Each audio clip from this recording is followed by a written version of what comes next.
Alors, concernant la correction de cet exercice, nous allons répondre aux 3 questions. Donc, la première question est de comparer les taux de LH avant et après l'ablation de l'hypophyse.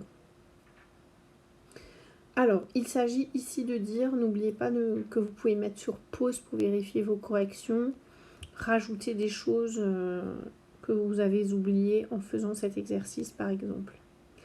Donc, je parle ici du taux de LH. Donc, avant ablation, on a 3,5 unités arbitraires de LH. Et après l'ablation de l'hypophyse, on a 0,1 unité arbitraire de LH. Donc, quand on enlève l'hypophyse, il y a moins de LH que quand elle est là. Ça, c'est la première chose. Deuxième question, ici, on vous demande maintenant de comparer le taux de FSH, ici. Donc, avant l'ablation de l'hypophyse, donc avant d'enlever l'hypophyse en temps normal, il y a 3,8 unités arbitraires de FSH dans le sang, alors que en l'enlevant, il n'y en a plus que 0,2 unités arbitraires de FSH. Donc le fait d'enlever l'hypophyse baisse le taux de FSH dans le sang. Maintenant, pour la dernière question, montrer que le déclenchement de l'ovulation est lié à la quantité d'hormones fabriquées par l'hypophyse. Donc, effectivement, qu'est-ce qu'il faut dire ici?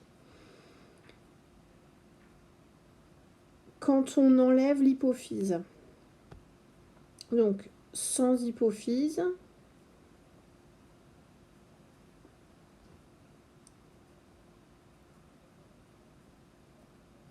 donc on remarque que c'est ici.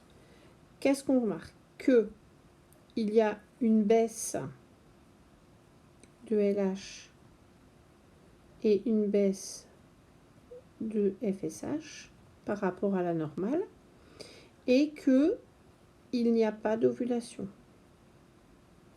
D'accord? Donc l'ovulation n'a pas lieu. D'accord? Avec hypophyse, en temps normal, donc avec hypophyse en temps normal, qu'est-ce qu'on remarque? Qu'il y a ovulation. D'accord? Donc, en effet, cette ovulation, elle est due à une concentration normale de LH et FSH, 3,5 et 3,8. Sans hypophyse, qu'est-ce qu'on remarque? Qu'il y a une baisse des concentrations de LH et de FSH. Et donc, cette baisse, regardez, elle empêche l'ovulation. D'accord? Donc, effectivement, l'ovulation, elle est bien due à une quantité d'hormones fabriquées par l'hypophyse. Donc, comment est-ce qu'on peut rédiger cette réponse-là autrement que par des schémas, mais moi j'aime bien les schémas. Donc, on remarque que lors de l'ablation de l'hypophyse, alors hypophyse, moi je l'abrège comme ça, le taux de LH et FSH diminue. C'est plutôt les taux de LH et FSH diminuent. Et l'ovulation n'a pas lieu. Alors, on va mettre même les taux diminuent par rapport à la normale. C'est-à-dire avec hypophyse. Et l'ovulation n'a pas lieu. L'ovulation est empêchée, elle n'a pas lieu.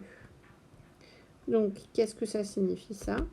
Ça signifie que donc l'ablation de l'hypophyse, diminution des taux, et donc l'ovulation n'a pas lieu.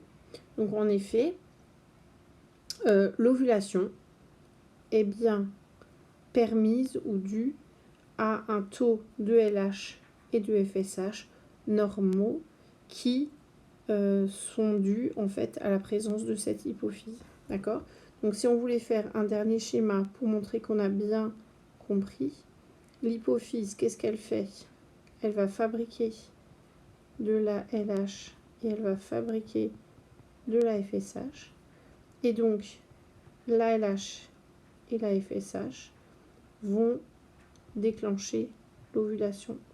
De telle sorte que si on supprime l'hypophyse, ça veut dire qu'il n'y aura plus de LH, ou plus beaucoup, plus de FSH, et donc que l'ovulation n'aura pas lieu.